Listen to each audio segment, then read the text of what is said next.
أعوذ بالله من الشيطان الرجيم بسم الله الرحمن الرحيم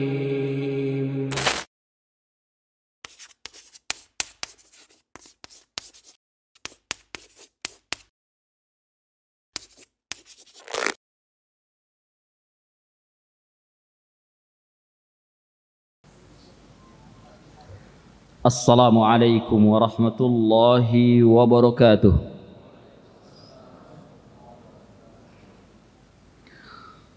Alhamdulillah wassalatu wassalamu ala Rasulillah wa ala alihi wa ashabihi wa man walah. Ashhadu an la ilaha illallah wahdahu la syarika lah wa ashhadu anna Muhammadan abduhu wa rasuluh. Allahumma salli وسلم وبارك على نبينا محمد وعلى آله وأصحابه ومن سار على نهجه إلى يوم الدين أما بعد. إخواني وأخواتي في الله أعزني الله وإياكم. Kembali kita melanjutkan kajian kita dari pembahasan kitab At-Tauhid karya Syekhul Islam Muhammad ibn Abdul Wahhab bin Sulaiman At-Tamimi rahimahullahu ta'ala. Dan malam ini kita akan mengambil hadis atau salah satu dalil dari bab man ata'a al-ulama'a wa umara, man ata'a al-ulama'a wal umara. Musannif meletakkan dalil sebuah hadis yang diriwayatkan oleh Imam Ahmad dan juga At-Tirmidzi. Dan At-Tirmidzi menghasankannya. Demikian juga diikuti oleh Al-Albani rahimahullahu taala bahwa hadis ini hasan.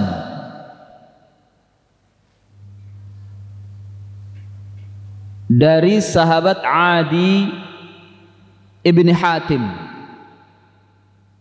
Adi ibn Hatim.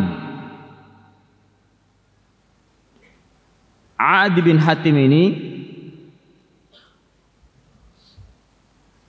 sahabiyun masyhurun hasanul Islam. Sahabat yang masyhur, yang terkenal dan sangat baik keislamannya. Dan konon Adi bin Hatim At-Tai adalah sebelum Islam huwa min ahlil kitab. Ia termasuk ahli al-kitab, yakni beragama Nasara, beragama Nasara.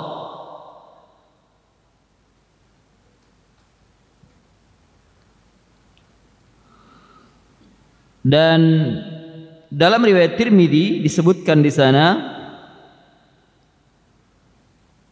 sebentar kita baca dulu apa yang disebutkan oleh Syekh, karena di sana ada pembahasan yang menarik. Iya. Baik, saya bacakan. An Adi bin Hatim radhiyallahu anhu annahu sami'a an-nabiy sallallahu alaihi wasallam yaqra'u hadhihi al-ayah. Ittakhadhu أحبارهم ورهبانهم أربابا من دون الله At-Taubah. Faqultu lahu inna lasna na'buduhum. Qala alaysa yuharrimuna ma ahallallahu fatuharrimunah wa yuhilluna ma harramallahu fatuhillunah. Faqultu bala. Qala fatilka ibadatuhum. Rawahu Ahmad wa Tirmidzi wa hassanahu. Tarjum. Dari Ali bin Hatim radhiyallahu an, beliau berkata bahwa beliau mendengar Nabi sallallahu alaihi wasallam membaca ayat ini. Ittakhadhu ahbarahum wa ruhbanahum arbaban min dunillah. Mereka menjadikan orang-orang alim dan rahib-rahib mereka sebagai rob-rob selain Allah. Al-Quran surat At-Taubah. Maka Adi berkata kepada beliau, sungguh kami tidaklah menyembah mereka. Beliau bertanya, bukankah mereka mengharamkan sesuatu yang telah Allah halalkan? Lalu kalian pun mengharamkannya. Dan mereka menghalalkan sesuatu yang Allah haramkan, lalu kalian pun menghalalkannya. Aku menjawab, ya. Maka beliau bersabda, itulah penyembah kepada mereka. Diriwayatkan oleh Ahmad, At-Tirmidzi, dihasankan oleh beliau. Naam. Dalam riwayat Tirmidzi, dan ini dinukil oleh Imam Al-Albani rahimahullah dalam silsilah ahadits as-sahihah, Adi bin Hatim itu berkata, ataitun nabiyya sallallahu alaihi wasallam wa fi unuqi salibun min dhahab. Aku mendatangi Nabi sallallahu alaihi wasallam sedangkan di leherku ada salib dari emas. Maksudnya apa? Adi menggunakan kalung salib.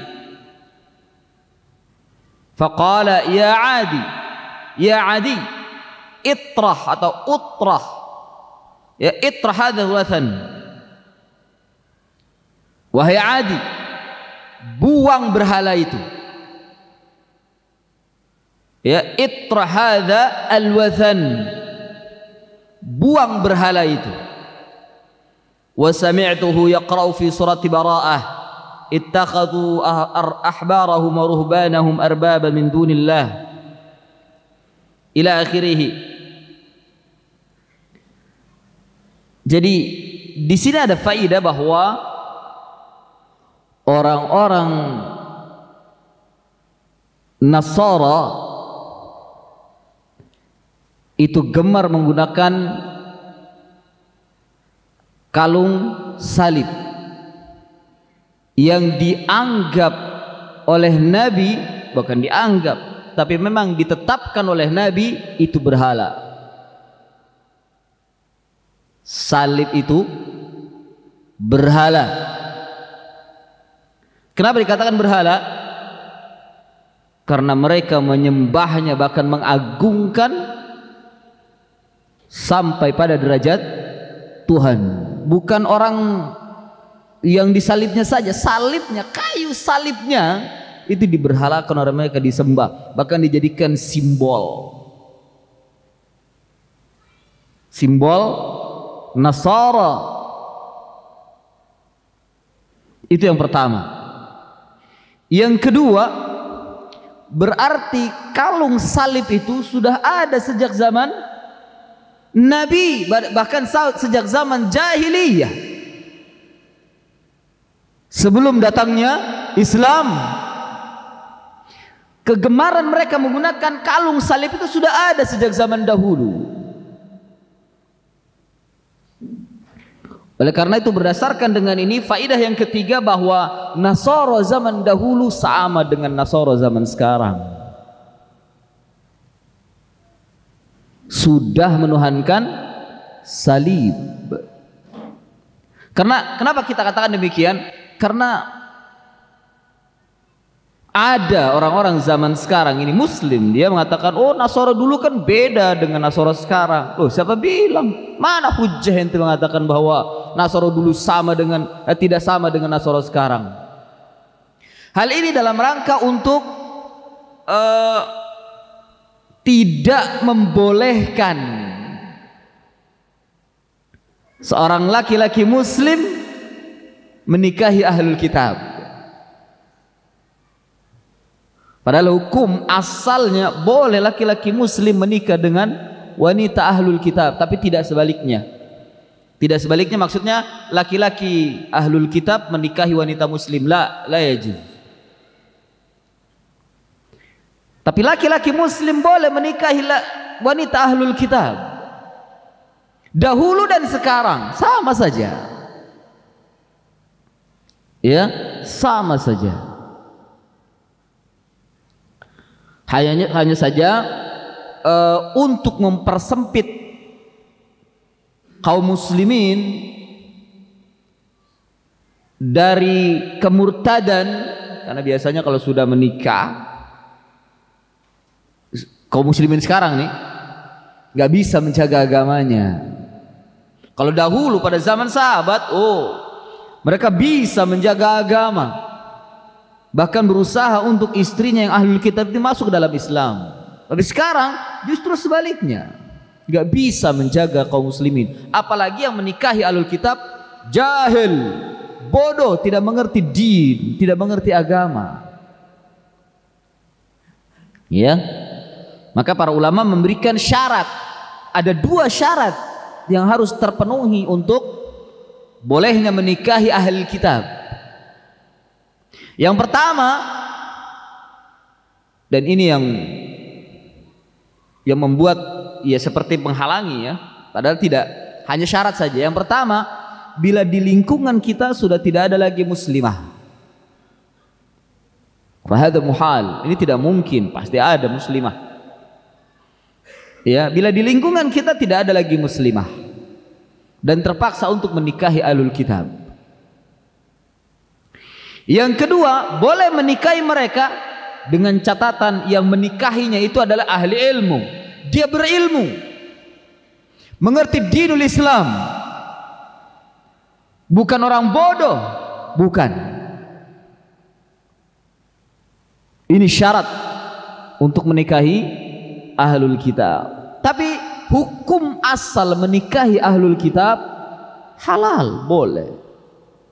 Ya, boleh. Tapi bukan berarti setelah saya informasikan demikian antum mulai cari-cari ahli kitab. Jangan, karena akhwat-akhwat ahli kitab itu cantik-cantik gitu kan. Wah, jangan. Enggak boleh antum. Ya. Mungkin yang jadi persoalan adalah, ya Ustadz, mereka kan tidak berhijab, mereka tidak berjilbab, mereka menampakkan aurat. Ya, ini ada 2 kemungkinan. Ya, yang pertama, antum harus berusaha menutupinya. Yang kedua, memang kita tidak boleh memaksa mereka, karena jilbab fi dinil Islam minas syariah. Jilbab dalam agama Islam adalah termasuk dari syariat. Sementara mereka hilang syariat jilbab yang ada pada mereka itu, sehingga mereka menganggap bahwa itu bukan bagian dari syariat mereka. Padahal ya kalau di film-film mereka ya, Bunda Maria itu kan pakai jilbab ya. Ya.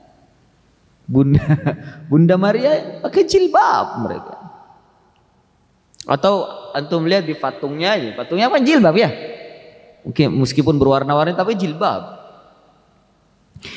Biarawatinya aja pakai jilbab.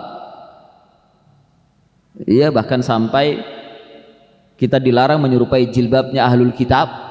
Jilbabnya ahlul kitab ya begitu, hitam putih. Kemudian ada begitu dan begitunya lah. Ya. Nah, untuk menunjukkan bahwa mereka berjilbab. Ya, mereka ada syariat, asal usul syariat jilbabnya ada mereka. Tapi tetap itu bukan halangan dan menjadi keharaman untuk bolehnya menikahi ahlu alkitab. Jadi Orang-orang ahlul kitab pada zaman dahulu sama seperti ahlul kitab sekarang, yang mereka gemar menggunakan kalung bahkan dari emas yang berbentuk salib. Dan Nabi menyatakan salib itu adalah berhala mereka. Lihat, Nabi mengatakan demikian. Ya, itrah hadzal wathan. Buang berhala ini. Karena dia menggunakan kalung salib. Buang berhala itu. Gitu ya. Buang. Naam. Kemudian Adi bin Hatim mendengar Nabi sallallahu alaihi wasallam membaca ayat ittakhadhu ahbarahum wa ruhbanahum arbaban min dunillah. Lengkapnya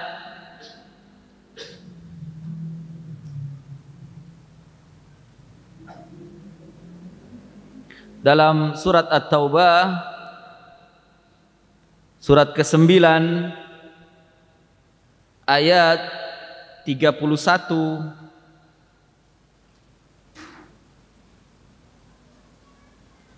Allah Subhanahu wa ta'ala berfirman ittakhadhu ahbarahum wa ruhbanahum arbaban min dunillahi wal masih ibn maryam wa ma umiru illa liya'budu ilahan wahida la ilaha illahu subhanahu amma yusyrikun. Ittakhadhu ahbarahum wa ruhbanahum arbaban min dunillah. Mereka menjadikan ahbar. Ahbar di sini ditafsirkan oleh Syekh Shalih Al-Fauzan ulama al-Yahud. Yang dimaksud adalah ulama-ulama mereka, ulama-ulama ahlul kitab, mereka yang menguasai kitab mereka. Meskipun kitab mereka sudah terjadi perubahan. Wa ruhbanahum, yang dimaksud dengan ruhban di sini adalah ubbadun nasara, ubbadu an-nasara, ahli ibadah dari kalangan ahlul kitab atau nasara, ahli ibadah dari kalangan nasara. Dan dua golongan ini, ahbar wa ruhban, dalam umat Islam pada kaum muslimin ada, maujud, sehingga membuat kaum muslimin peribadatan mereka seperti peribadatan ahlul kitab. Dan yang dikatakan ahbar, ulama-ulama mereka adalah ulama-ulama yang ulama-ulama yang rusak. Ilmu mereka dibuang ke belakang punggung mereka. Mereka lebih mendahulukan hawa nafsu mereka. Mereka enggan menggunakan ilmu mereka karena takut umatnya lari,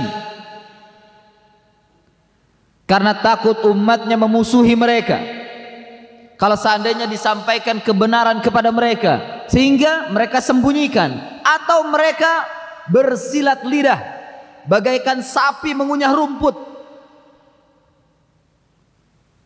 sehingga merubah hukum Allah Subhanahu wa taala dari yang halal menjadi haram, dari yang haram menjadi halal, hanya untuk memenuhi pesanan hawa nafsu dari umat mereka, dari umat muslim, dari kaum muslimin yang mereka mengedepankan hawa nafsu mereka.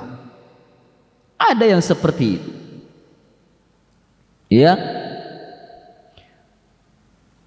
Kemudian ahli ibadah mereka pun juga sama, banyak di kalangan kaum muslimin ahli ibadah yang diulamakan atau yang dituakan, padahal mereka sama sekali tidak memiliki ilmu. Banyak yang seperti ini, ya. biasanya ahli-ahli ibadah yang ada di kalangan kaum muslim itu dipanggilnya Pak Haji, Pak Haji, Pak Haji. Itu gak ada ilmu padahal mereka itu. Modalnya cuman dia berangkat ke tanah suci, pulang dipanggil haji, lalu diulamakan, padahal dia cuma ahli ibadah. Bodoh lagi, gak punya ilmu. Ini yang terjadi. Dan celakanya Pak Haji juga kalau nggak dipanggil Pak Haji nggak mau nengok. Ya kalau dipanggil Pak, bodo amat nggak nengok. Tapi kalau Haji, wow baru nengok. Oh, masya Allah, ada yang seperti itu. Ubadul juhal, ahli ibadah yang bodoh. Itu kebanyakan seperti itu. Karena memang kerjaannya cuma ibadah, nggak menuntut ilmu. Karena mentang-mentang sudah haji, sudah pernah pergi ke tanah suci, pulang jadi haji, dianggap orang istimewa, diulamakan. Ngaji nggak mau lagi, nggak mau ngaji, padahal jahil, bodoh. Sehingga kalaupun seandainya dikedepankan untuk memberikan nasihat, ya nasihat begitu, dengan kebodohan, biasanya dengan perasaan. Saya rasa ini baik, saya kira ini boleh, apa salahnya? Masya Allah, itu ilmu mereka seperti itu. Ubadul juhal, ilmunya seperti itu, dengan perasaan. Akalnya bodoh, perasaannya yang main. Fahadu ubad al juhal. Ini yang disebut dengan, bagi kalangan ahlul kitab disebut dengan rohban, rohbanahum. Nah, kaum muslimin ada yang seperti manhajnya seperti ahlul kitab ini. Mereka menjadikan ulama-ulama su dan ahli-ahli ibadah tersebut arbaban min dunillah. Arbab ini bentuk jamak dari Rabb. Ya, dari Rabb, pembimbing.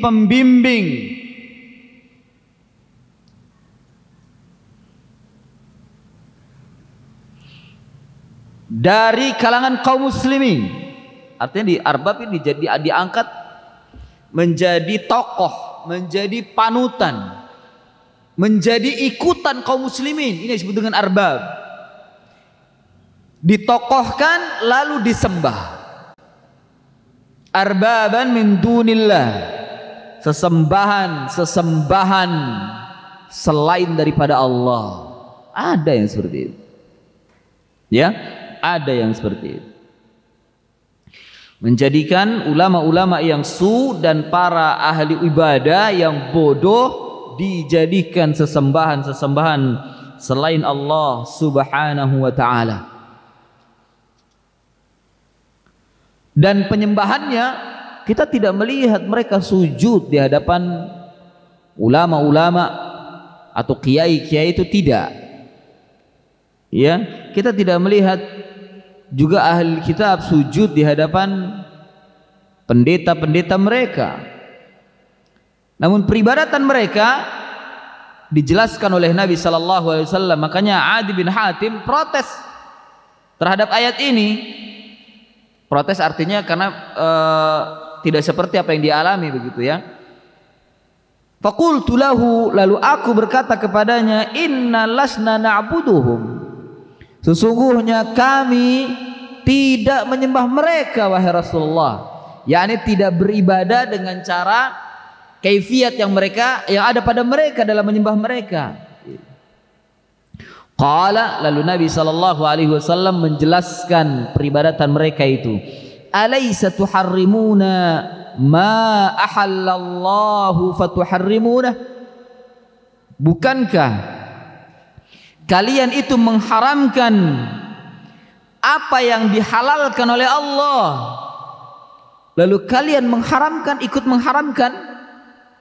Wa yuhilluna ma harramallahu fatuhilluna, dan engkau menghalalkan apa yang diharamkan oleh Allah, lalu kalian menghalalkan. Jadi halal dan haram mengikuti akwal, perkataan-perkataan mereka itu, mengikuti ulama-ulama su dan ahli ibadah mereka itu.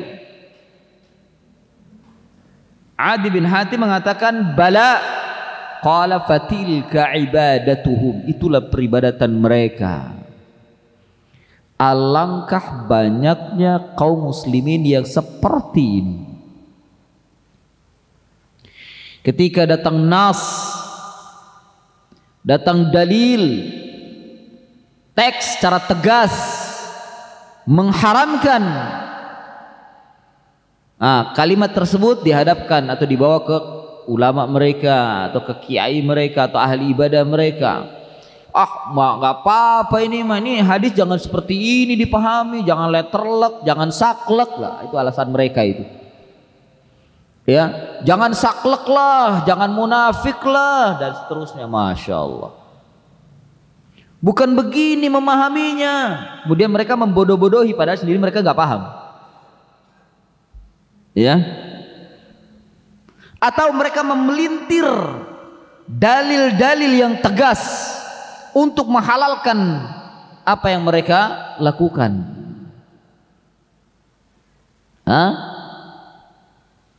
Contoh rokok aja dipelintir dalil-dalil itu untuk supaya mereka mengatakan wah ini mau halal. Iya, dibolak-balik itu dalil. Padahal jelas-jelas wala tulqu bi aidikum ila tahlukah. Jangan kau menghancurkan dengan tangan-tangan kalian kepada kehancuran. Ya, menghancurkan diri kalian kepada kehancuran. Dan banyak lagi dalil-dalil la darar wala dirar. Dipelintir sama mereka, dibolak-balik, akhirnya lama-lama menjadi haram. Dan ini kerjaan ulama-ulama su mereka. Ya. Ulama-ulama su mereka dan juga ahlu ubad, ahli ibadahnya ikut-ikutan. Ikut-ikutan dan ngomporin juga karena mereka semuanya ahli hisab. Hisab rokok maksudnya. Enggak mau mereka dilarang.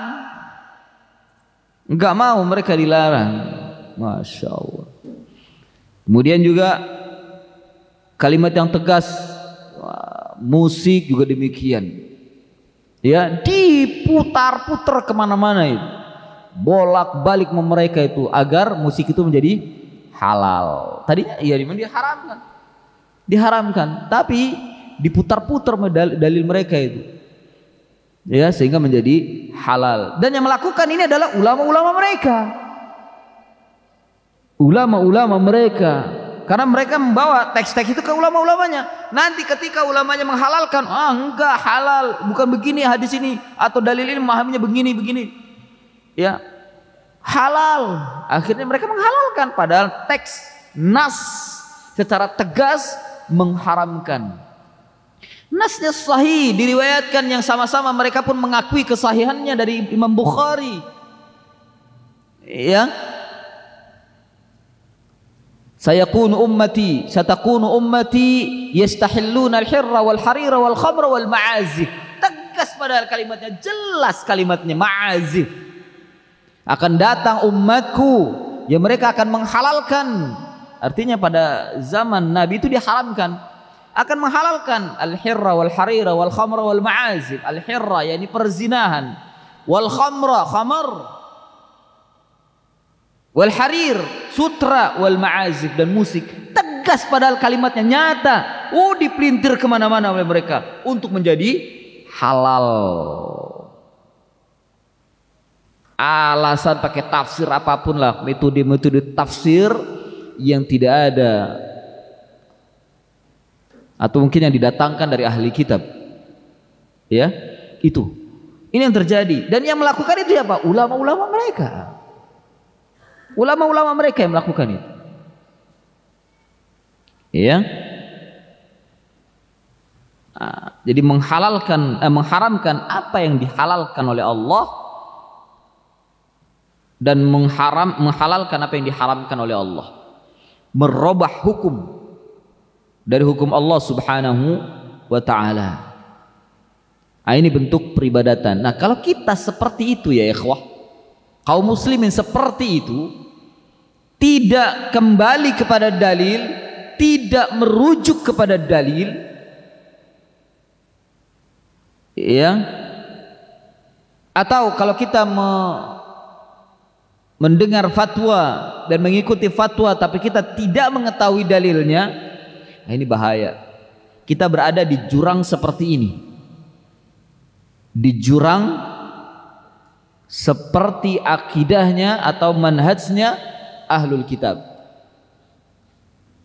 Ya, seperti manhajnya ahlul kitab, mengharamkan apa yang dihalalkan oleh Allah atau menghalalkan apa yang diharamkan oleh Allah dengan mengikuti ulama-ulama mereka. Ini perhatikan, ya. Dan ini kenapa diletakkan oleh Syekh, oleh musannif dalam kitab Tauhid, karena ini bagian daripada akidah, bagian daripada manhaj, bagian daripada cara beragama.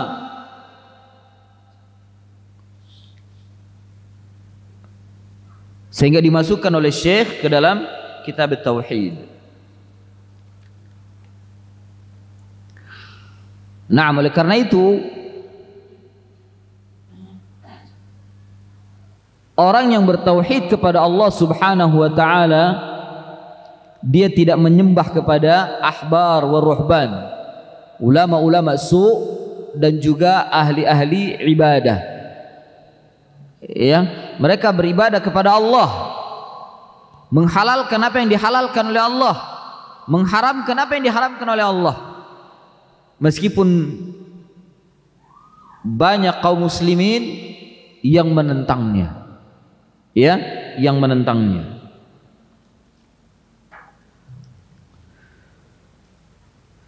Ikhwani wa akhwati fillah, a'azzani Allah wa iyyakum.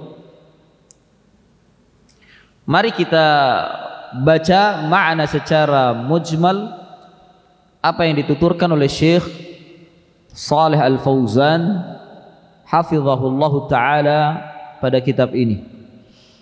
Beliau berkata, al-ma'na al-ijmali, makna secara mujmal atau secara global dari hadis ini, hinama sami'a hadha sahabiyul jalilu tilawata Rasulillah sallallahu alaihi wasallam li hadhihi al-ayah allati fiha al-ikhbaru 'anil yahudi wan nasara بأنهم جعلوا علماءهم وعبادهم آلهة لهم يشرعون لهم ما يخالف تشريع الله فيطيعونه في ذلك استشكل معناها لأنه يظن أن العبادة مقصورة على سجود ونحوه فبين له الرسول صلى الله عليه وسلم أن من عبادة الأحبار والرهبان طاعتهم في التحريم الحلال وتحليل الحرام خلاف حكم الله تعالى ورسوله صلى الله عليه وسلم. Makna hadis secara global, ketika sahabat yang mulia ini mendengar Rasul sallallahu alaihi wasallam membaca ayat yang mengabarkan tentang Yahudi dan Nasara, bahwa mereka telah menjadikan ulama dan ahli-ahli ibadah mereka sebagai sembahan mereka, yang membuatkan untuk mereka syariat yang menyelisihi syariat Allah, yang kemudian mereka mentaati ulama dan para ahli ibadah itu pada perkara tersebut. Maka beliau merasa kebingungan terhadap maknanya. Ia menyangka bahwa ibadah itu hanya terbatas pada sujud dan semisalnya.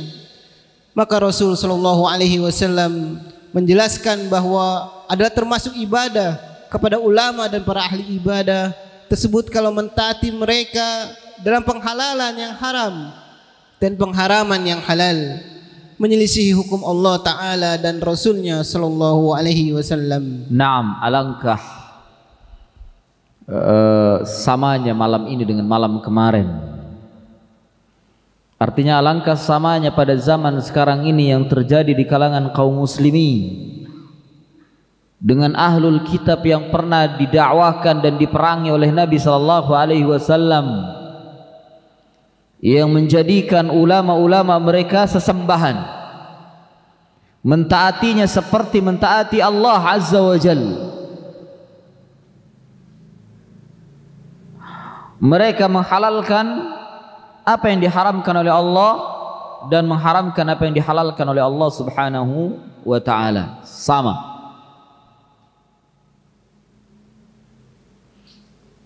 Bahkan ikhwah, kalau sekarang itu fenomenanya, kalau kita mengingkari dakwahkan mereka, ya, kita yang dicaci maki, dibilang kolot lah, ya paling banter mereka bilangnya itu Wahabi itu. Sampai bosan kita, telinga kita dengerin mereka begitu. Benar bosan loh. Bosan kan? Bosan. Hah? Bosan. Ah itu mau Wahabi, sampai bosan, dan jadi kebal telinga kita dengan kata-kata itu, dikebal sudah ya. Ya. Dan mereka mengatakan, wah Wahabi mah bukan ahlu sunnah. Kita katakan, iya Wahabi bukan ahlu sunnah. Karena Wahabi yang dimaksud yang mereka tuduhkan ke kita siapa? Abdul Wahab bin Rustum, Khawarij, yang membunuh kaum muslimin yang ada di Ethiopia itu. Ya, dan kita tidak termasuk mereka. Mereka memang bukan ahlu sunnah. Dan siapa yang menuduh kita atau yang mengatakan kita Wahabi? Kita tidak Wahabi. Ente aja ngomong kita Wahabi. Kita bukan Wahabi. Ya, ada yang mengaku Wahabi? Gak ada. Tuduhan mereka, gelar mereka itu aja ngasih Wahabi. Kita nggak pernah ngaku kita saya Wahabi. Enggak, kita ahlu sunnah. Selalu kita mengatakan apa? Ahlu sunnah, ahlu sunnah, ahlu sunnah. Mereka aja yang nuduhnya Wahabi. Ya tidak. Sampai bosan dan kebal telinga kita dengan kalimat-kalimat itu. Jadi itu fenomenanya yang terjadi. Ya antum sabar. Ya sabar. Memang demikian, dakwatul haq itu sangat butuh perjuangan, butuh kesabaran, karena lisan-lisan manusia tidak akan pernah tenang dengan dakwah ini. Isya.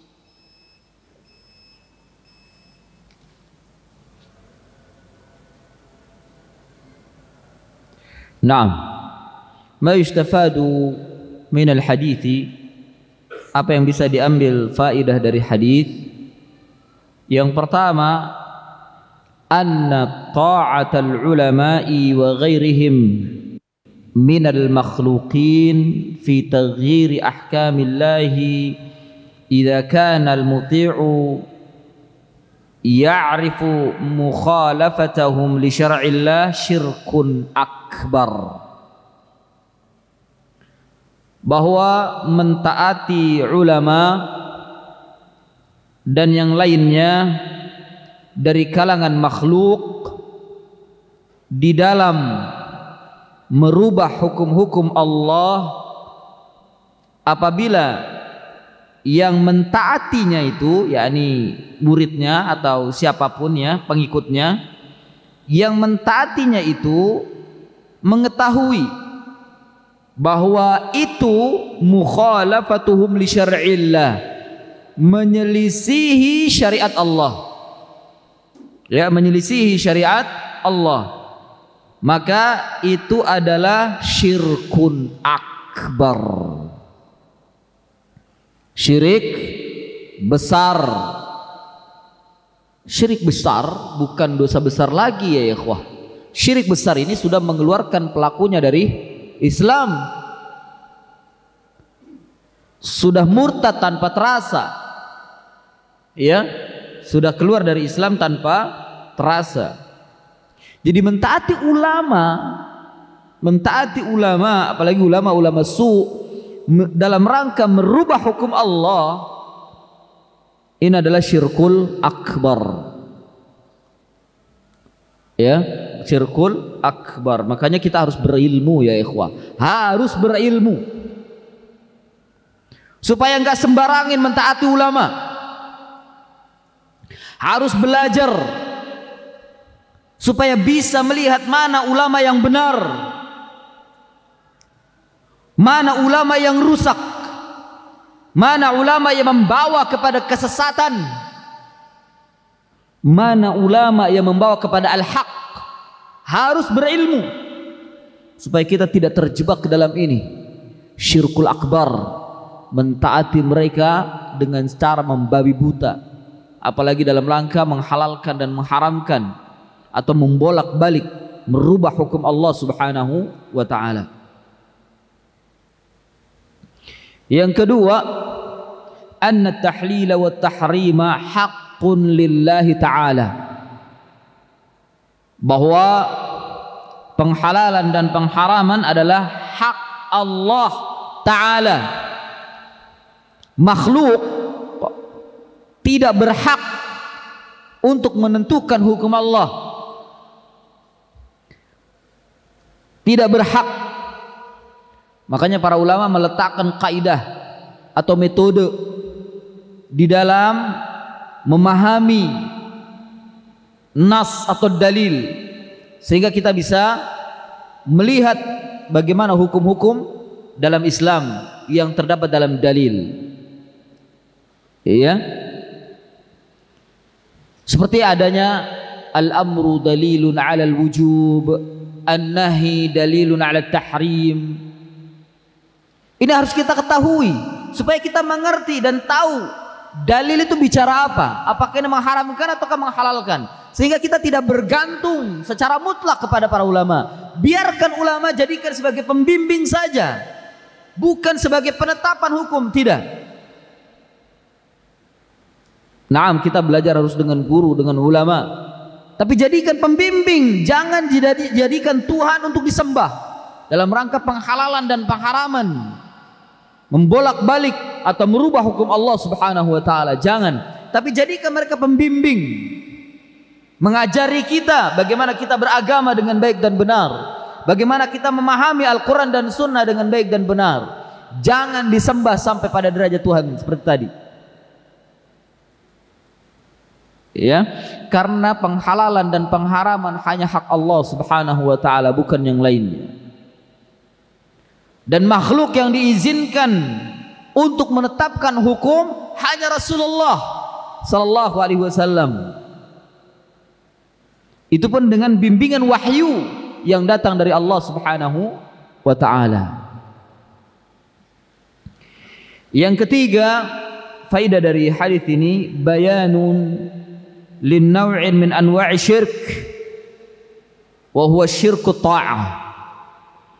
Penjelasan dari satu macam dari macam-macam kesyirikan. Kesyirikan itu banyak, tapi ini diantaranya salah satu macamnya adalah asyirku fit ta'ah, syirik di dalam ketaatan. Yaitu tadi syirik dalam ketaatan, mentaati selain daripada Allah Subhanahu wa taala dalam rangka menetapkan hukum sesuai dengan kehendaknya sendiri. Ya, bahkan menyelisihi hukum Allah Subhanahu wa taala. Yang keempat, masyru'iyatu ta'limil jahil. Masyru'iyatu ta'limi al-jahil. Disyariatkannya mengajarkan orang yang jahil, orang yang bodoh. Ya, seperti Adi bin Hatim. Ya, ketika tidak mengetahui bagaimana tafsirnya dari ayat surat At-Taubah tadi, Nabi menjelaskan ya tafsirnya dari peribadatan ahlul kitab. Kemudian yang kelima, faedah yang kelima, anna ma'na al-ibadati wasi'un yashmalu kulla ma yuhibbuhu Allah wa yardah min al-aqwali wal a'mali adh-dhahirati wal batinah. Bahwasanya makna ibadah adalah jelas, wasi', sangat luas sekali, ya, mencakup segala apa yang dicintai dan diridhai oleh Allah dari perkataan-perkataan dan perbuatan-perbuatan yang lahir dan yang batin. Iya, sampai di sini mudah-mudahan ada manfaatnya. Fa insyaallah pada pertemuan akan datang kita lanjutkan. Wassallallahu ala nabiyyina Muhammadin wa ala alihi wa sahbihi wa barik wa sallam. Subhanaka Allahumma wa bihamdika asyhadu an la ilaha illa anta astaghfiruka wa atubu ilaik. Wa akhiru da'wana anil hamdulillahi rabbil alamin. Wassalamu alaikum warahmatullahi wabarakatuh.